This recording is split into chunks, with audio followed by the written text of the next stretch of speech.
no Salmo 150. Convido você para lermos juntos nesta hora. Salmo 150.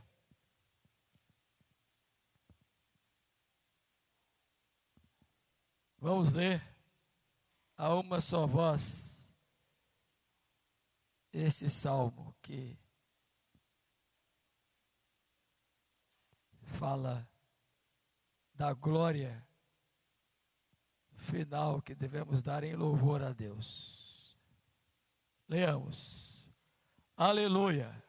Louvai a Deus no seu santuário, louvai-o no firmamento, obra do seu poder. Louvai-o pelos seus poderosos feitos, louvai-o consoante a sua muita grandeza. Louvai-o ao som da trombeta, louvai-o com saltério e com harpa. Louvai-o com adufes e danças, louvai-o com instrumentos de cordas e com flautas. Louvai-o com símbolos sonoros, louvai-o com símbolos retumbantes. Todo ser que respire, louve ao Senhor. Aleluia. Amém. Pode sentar, meu irmão. Estamos encerrando a nossa exposição nos salmos de louvor, que estamos falando já há alguns domingos nos cultos matinais.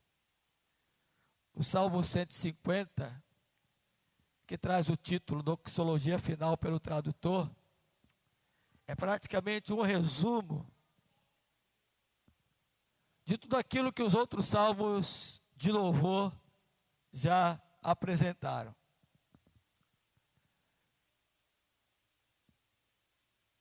Todos os salmos fazem parte de algum dos 5 livros dos salmos. E este é o último salmo do 5º livro dos salmos, que compõe esse conjunto de poesias, de canções e de orações do povo de Deus. E é interessante que esse salmo termina de uma maneira muito própria, um convite para se louvar a Deus. E esse convite não é um convite com a possibilidade de haver recusa, como convites formais que nos são feitos para algumas ocasiões. Vez por outras, nós recebemos estes convites e nem sempre nós vamos. Nós nos excusamos, nós nos desculpamos ou simplesmente não atendemos. Mas este convite que o salmista faz aqui, ele está numa ordem imperativa. Não é opcional o convite para se louvar a Deus.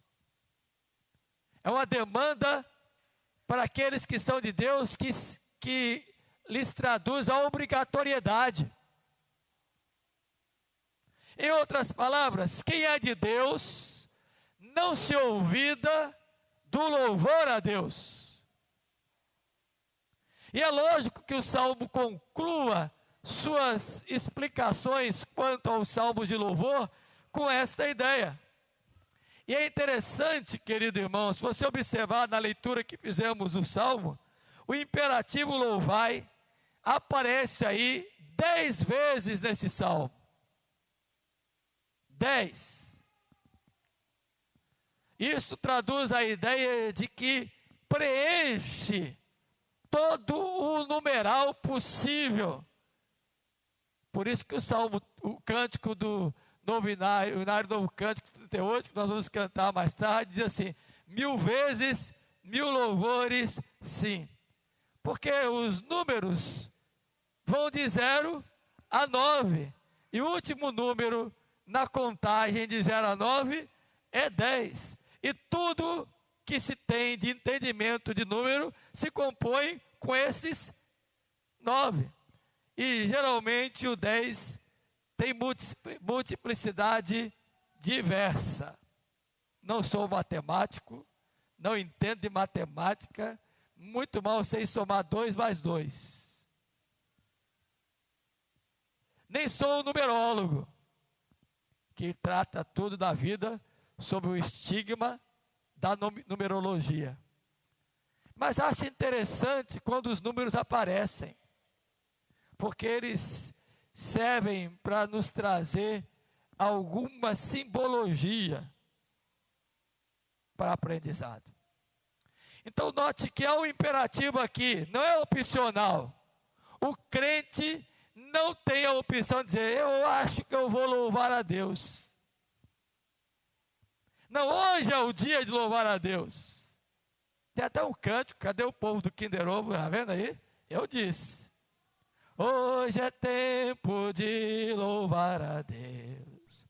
Em nós agora habita seu Espírito, então é só cantar e a Cristo exaltar, e sua glória encherá este lugar.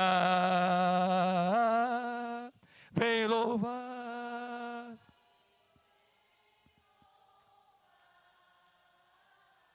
vem louvar,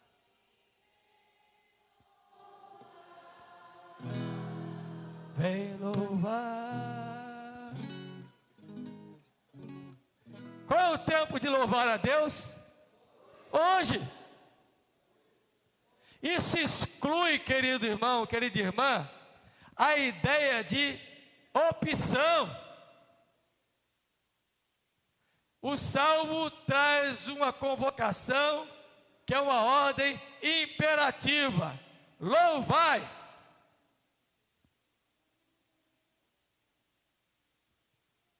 E louvor significa sentimento de gratidão.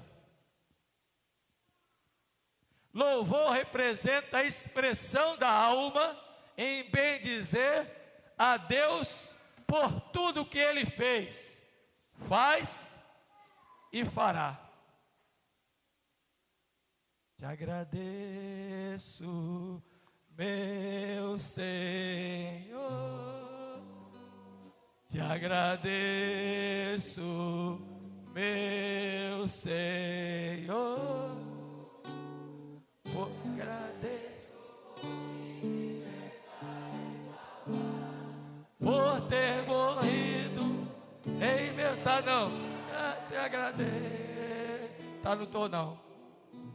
Te agradeço.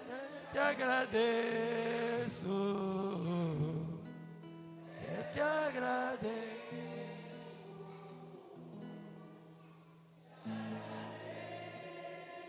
Agora chegou. Eu não sei, não tenho ouvido, mas se estiver fora do tom, eu sei. Diz assim, ó, o outro, para eu não pegar você de surpresa, por tudo que tem,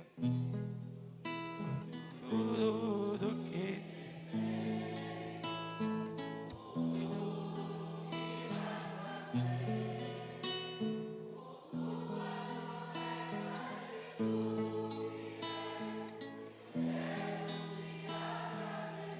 com.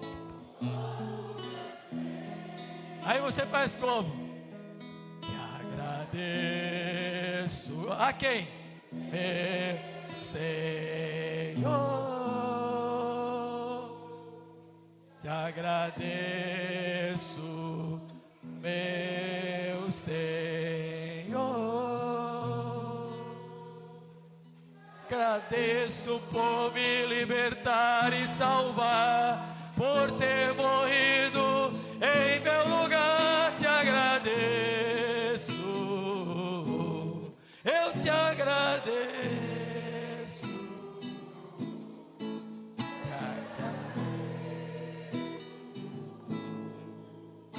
Te agradeço.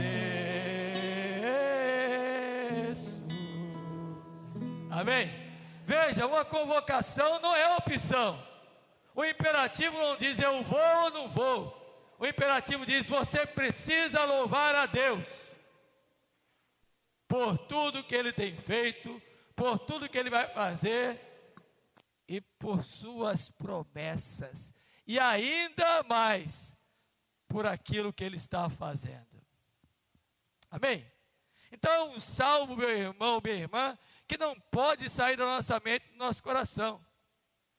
porque senão nós vamos encontrar escusas, desculpas, e muitas delas sem fundamento, para não louvarmos a Deus.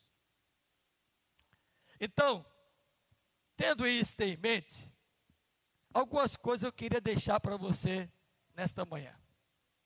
Primeira delas, o Salmo fala no versículo 1, já começa com aleluia. Louvai ao Senhor, a expressão aleluia significa isso. Louvai a Deus aonde?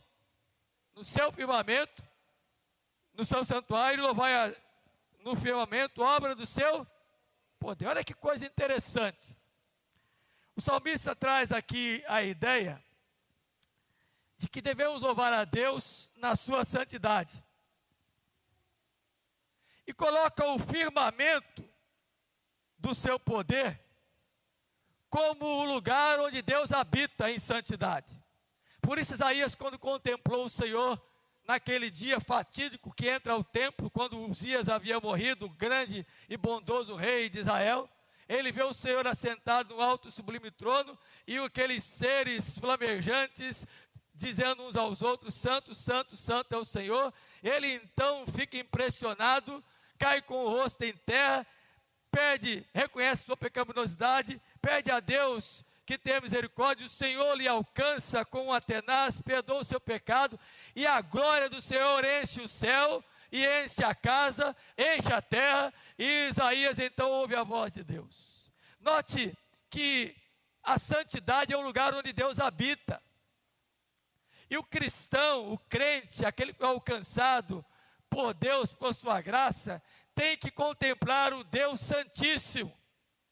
A oração do Pai Nosso, que a classe aqui recitou ainda há pouco, antes do término da escola dominical, começa assim: Pai Nosso que estás no céu, santificado seja o teu nome. O Senhor deve ser louvado em sua santidade.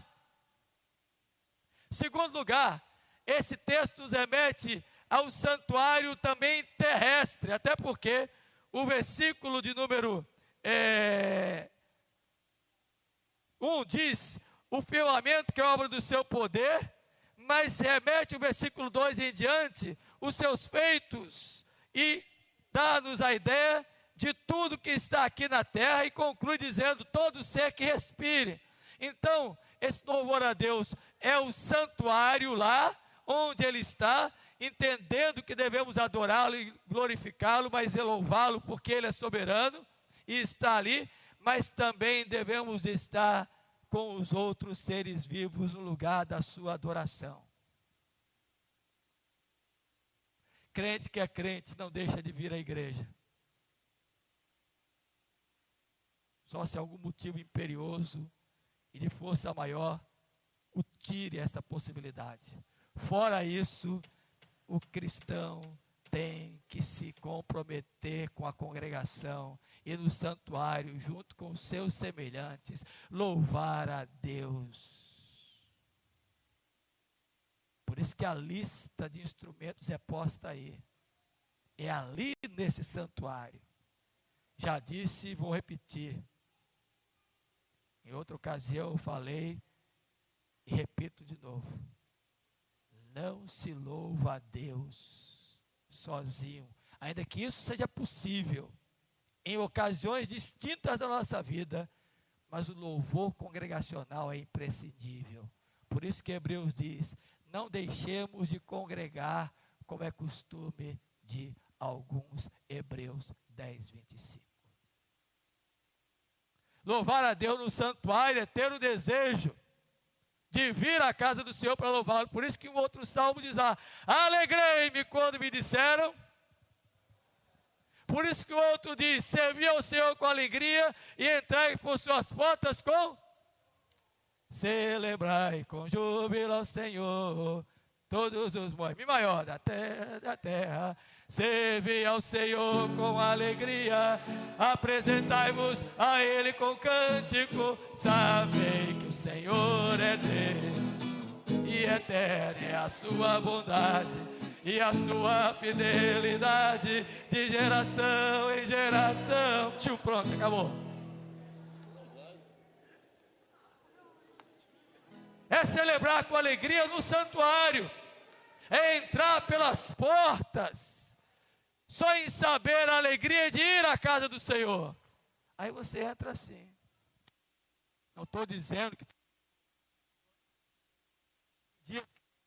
lembra do que eu sempre falo? Nós somos felizes mesmo quando não estamos felizes. Mas vir à casa de Deus, o partilhar no santuário, na congregação, para louvar e agradecer a Deus, não pode de forma alguma ser descartada de nossa vida. Em tempo algum. Terceiro, essa ideia de santuário e de firmamento que fala de céu e terra, de trono da habitação da glória, mas lugar onde está a sua criação.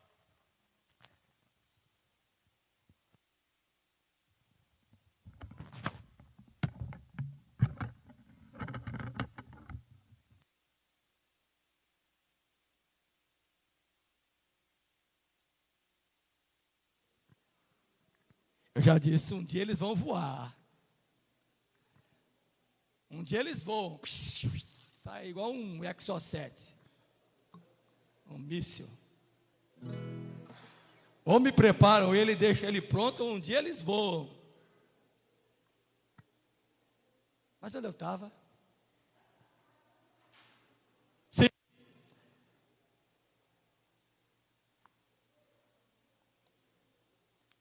Mas esta ideia de santuário onde Deus habita, e firmamento, terra, com todas as expressões, também pode ser entendido em terceiro lugar, santuário, o lugar da habitação de Deus em mim.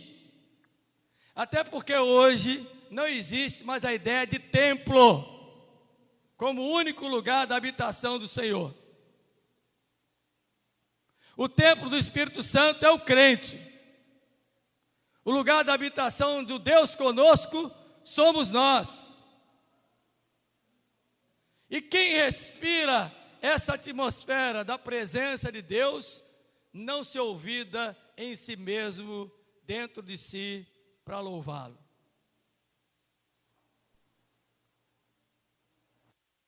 Amém? Estas são as primeiras verdades. Segundo, este salmo também nos mostra o porquê louvar a Deus. Veja só o versículo 2. Louvai-o pelos seus poderosos feitos, louvai-o consoante a sua muita grandeza. Louvar porque Deus é poderoso. E Ele é poderoso para fazer infinitamente mais. Sim, eu sei, Senhor, que és poderoso. Tens os teus caminhos, tens teus próprios. Veio, pois, a cada dia, veio cheio de alegria.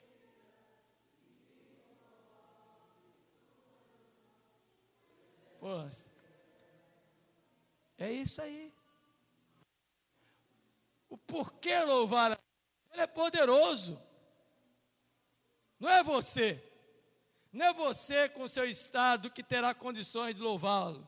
Você vai louvá-lo apesar do seu estado, porque Ele é poderoso para fazer até em você infinitamente mais do que o que você pode pensar ou imaginar. Inclusive Ele já fez em sua soberania e já lhe deu vida e vida em abundância na pessoa bendita de Cristo Jesus. Mas também, consoante a sua muita grandeza. Não é a grandeza de Deus no aspecto simplesmente de que Ele é grandioso em termos de dimensão, porque essa nós já sabemos que Ele é. É a grandeza daquilo que Ele tem feito em nós. A grandeza do seu amor, a grandeza da sua salvação, a grandeza da sua misericórdia, a grandeza da sua fidelidade, a grandeza da sua bondade, a grandeza da sua graça. a grandeza da nossa vida com Ele, como filhos de Deus. Isso é motivo para louvar ao Senhor, meu irmão, minha irmã. Não é porque você foi promovido que você vai louvar a Deus. Também por isso, é evidente. Quem é que recebe uma promoção e não quer agradecer? Não é porque você passou no vestibular que você vai louvar a Deus. Também por isso. Quem é que não quer passar no vestibular e ser aprovado? Não é porque você teve um aumento de salário que você vai louvar a Deus. Bom, vai louvar a Deus também por isso. E tomara que você tenha, porque sua contribuição vai aumentar. Mas não é por isso que você vai louvar a Deus. Não é pela notícia de que você vai ser pai, mãe, avô, avó, que você vai louvar a Deus. Isso também é motivo de alegria. Mas não é por isso que você vai louvar a Deus. Não é porque você passou num concurso público que você vai louvar a Deus. Você vai agradecer por isso, mas não é por isso. Você vai louvar a Deus por sua muita grandeza. É por seus feitos em sua vida. Não as conquistas que Ele tem, com bênçãos que você tem alcançado. É louvar a Deus por sua grandeza. Amém? E por fim, esse salmo nos ensina, além desse porquê louvarmos a Deus, que é uma persistência do salmo em lembrar-nos a glorificá-lo, a regozijarmos nele por seus feitos, a bendizê-lo por sua grandeza, a concentrar-se pessoalmente na pessoa bendita de Deus, a render graça somente a Ele. Mas esse salmo também fala do como louvar a Deus.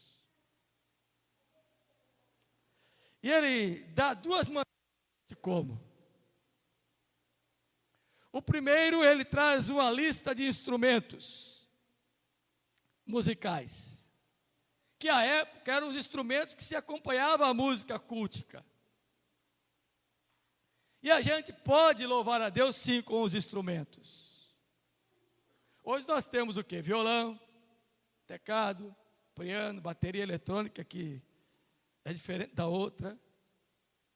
É um símbolo retumbante, mas não é como aquele outro que é de um som bum, bum, bum. É assim, eletrônico e tal, mais século 21, mais moderno. Podemos louvar a Deus com tudo isso.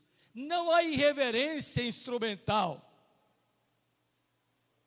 nem muito menos irreverência rítmica, porque Deus deu isso ao homem.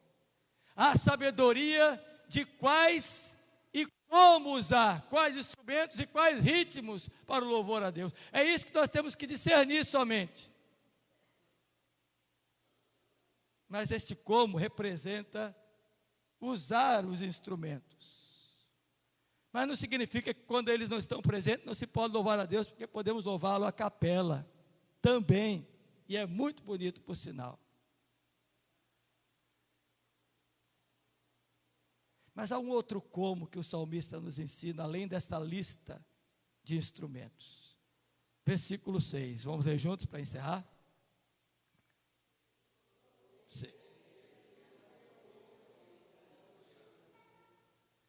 Agora, além deste como com os instrumentos, tem o como, que é o quem deve louvar.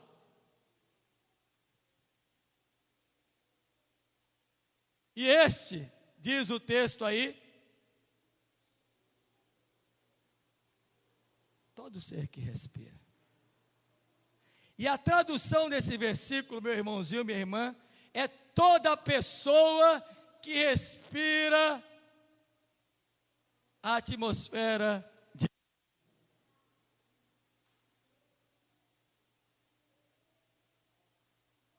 Não é simplesmente todo ser, a árvore, a planta, não é uma visão filosófica panteológica, não.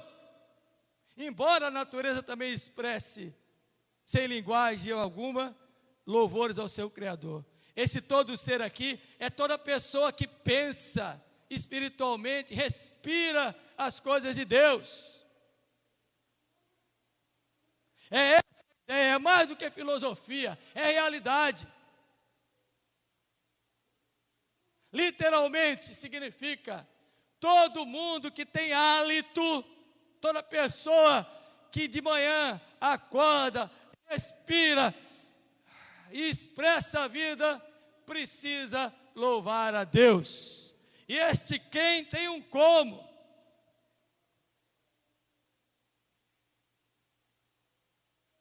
Com os seus dons e talentos, com a sua vida. Se você respira as coisas de Deus, ofereça assim louvor a Ele. Amém? É isso que eu queria dizer nessa manhã, desse pequenino salmo, tão precioso, que nos ensina tantas verdades, que o Cordeiro de Deus, que é inspiração para a tua vida, nesta manhã, te convoque a esse espírito do louvor. Amém. Convido os presbíteros a virem. Vamos ficar de pé, entoar o hino, Louvores Sem Fim, 38 do nosso cenário. Nós já estamos em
Amém. 1 Coríntios 11, apenas o versículo 26. Texto continuamente lido nas celebrações da ceia por Calvino e que nós repetimos também continuamente a cada celebração. E por mais que seja conhecido e repetidamente, em várias vezes lido, ele é instrutivo a cada celebração. E o verso 26 diz assim, vamos ler juntos? porque todas as vezes que comerdes este pão e beberdes o cálice, anunciais a morte do Senhor até que Ele venha. Amém. Vamos orar. Senhor, agora quando vamos tomar o pão e beber do cálice, precisamos, ó Senhor, do Teu perdão. Que o Senhor nos purifique de toda injustiça. Perdoe o nosso pecado. Mesmo em nossa pusilanimidade, Senhor, muitas vezes errando, tenha misericórdia de nós. E rogamos que abençoes o pão e o vinho dispostos aqui à mesa nesta manhã. Que ao tomá-los, recebamos graça do Senhor.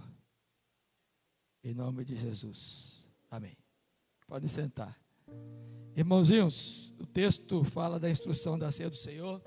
Paulo diz, assim como o Senhor Jesus deu aos seus discípulos, na noite que foi traído, partiu o pão e o cálice e os repartiu naquela noite fatídica, quando foi traído, levado a juízo, condenado à morte e em seguida crucificado e depois de morto, sepultado e ressurgiu ao terceiro dia.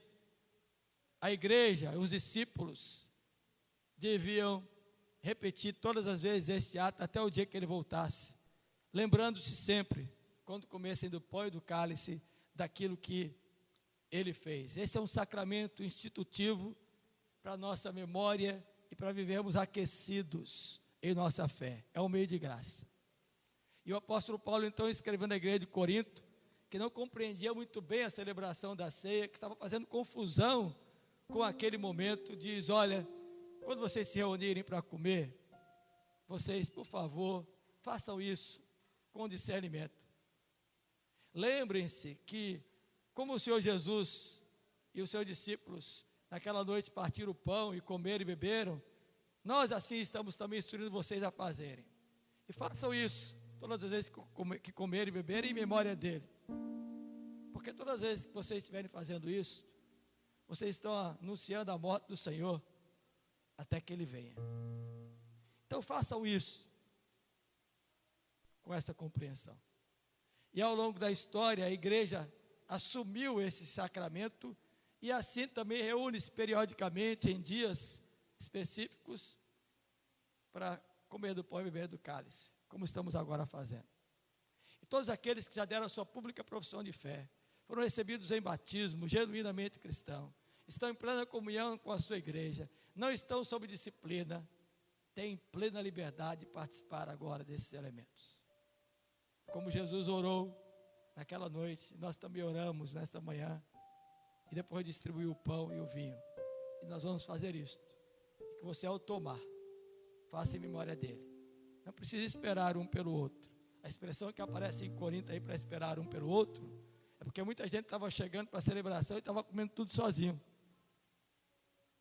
Especialmente a cesta do amor, a festa do amor. Então Paulo diz, ó, esperem, para vocês partirem o pão e beberem o cálice juntos.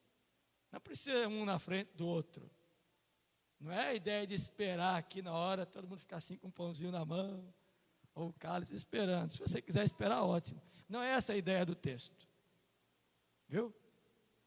O texto é você tomar e comer. Tomar e beber. Pronto. É você e Deus nesse memorial. Amém?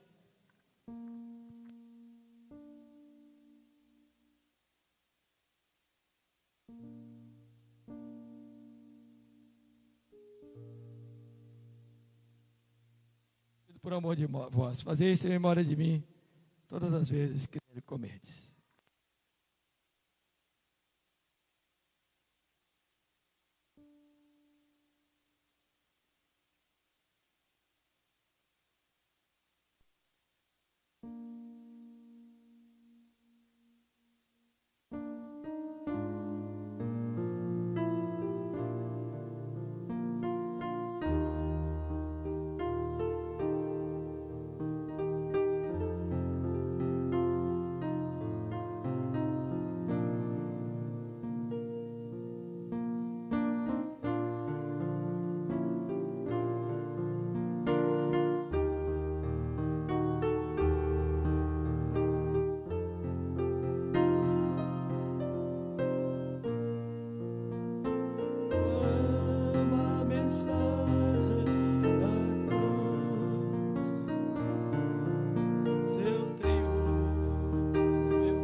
222.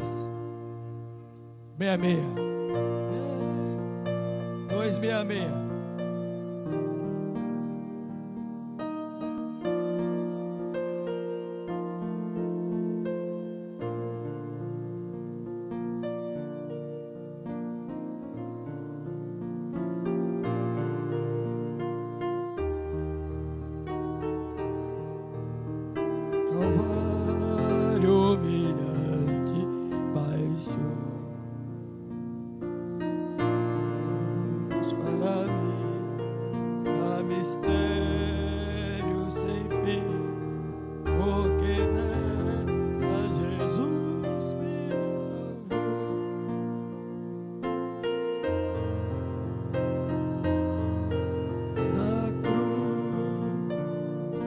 Seu triunfo, meu gozo será,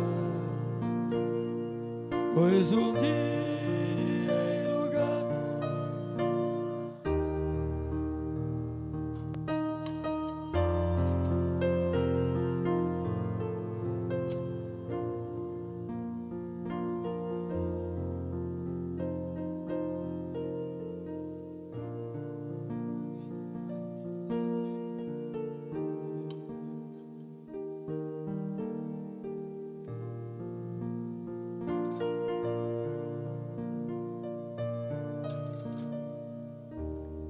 assim também, depois de haver ceado, Jesus toma o cálice com o vinho e diz: esse é o cálice da nova aliança do meu sangue, que foi derramado em favor de vós. Fazei isso em memória de mim, todas as vezes que dele beberdes. E o vinho é a representação mais real do sangue. Não apenas por causa da cor, mas porque ele representa a vida, alegria, saúde no Velho Testamento e no mundo antigo. E a Bíblia diz que a vida da carne está no sangue.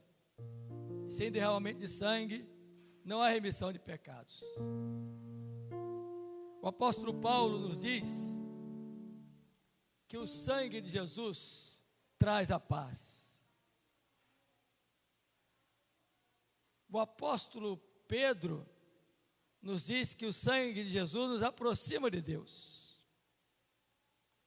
E o apóstolo João diz que o sangue de Jesus nos purifica. Então, ao tomar do vinho, pense nisso. O precioso preço pelo qual você foi comprado e adquirido foi o sangue de Jesus. Bebei dele todos.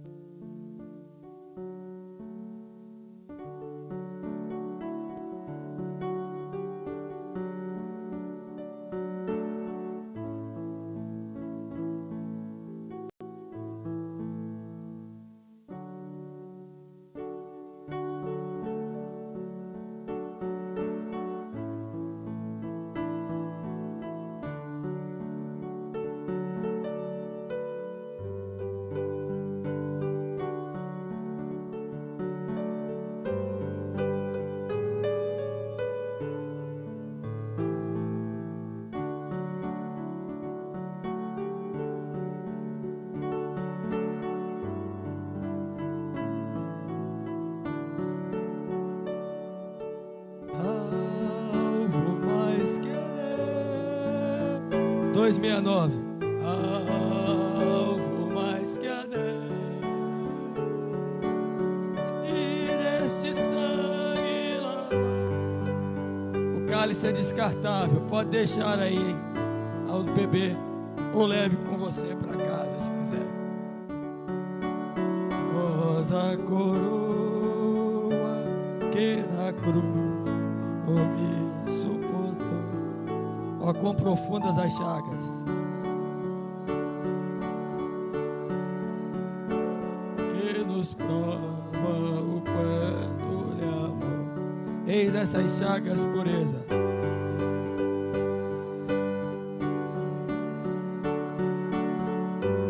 era o maior. E ó, Paulo dizia, eu sou o maior de todos os pecadores, que a neve o seu sangue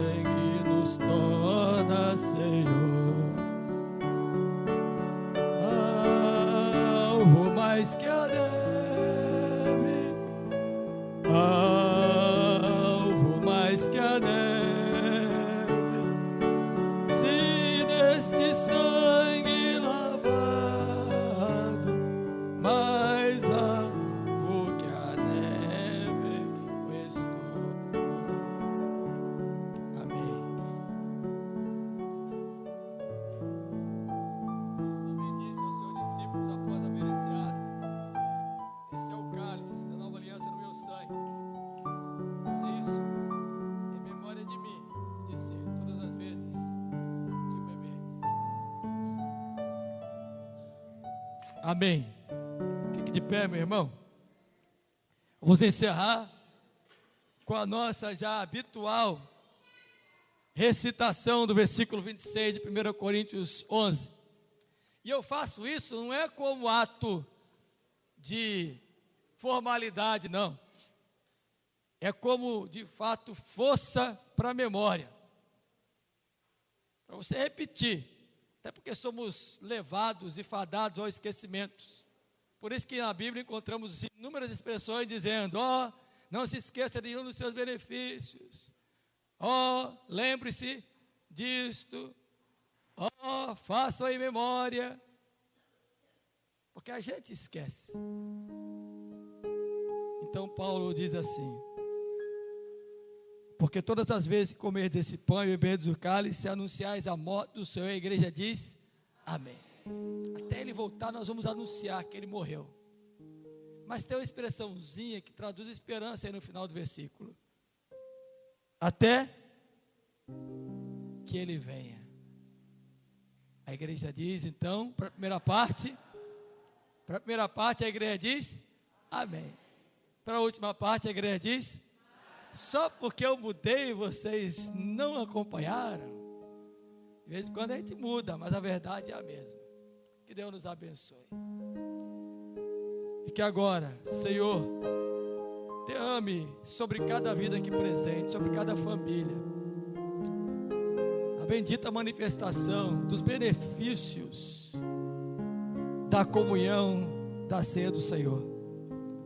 Todos os benefícios do teu trono de graça recaiam sobre cada um aqui presente. Enche o nosso coração de alegria. Traz-nos logo mais à noite para celebrar ao Senhor, para adorar ao Senhor, para ouvir a mensagem libertadora do Evangelho. Enche o nosso coração de alegria, Senhor. É a nossa oração no nome de Jesus. E que agora o amor de Deus, a graça de Jesus e o poder consolador do Espírito Santo repouse sobre vós, povo de Deus aqui reunido nesta manhã, neste lugar, e sobre todo o povo de Deus espalhado pela face da terra, hoje e sempre. Amém.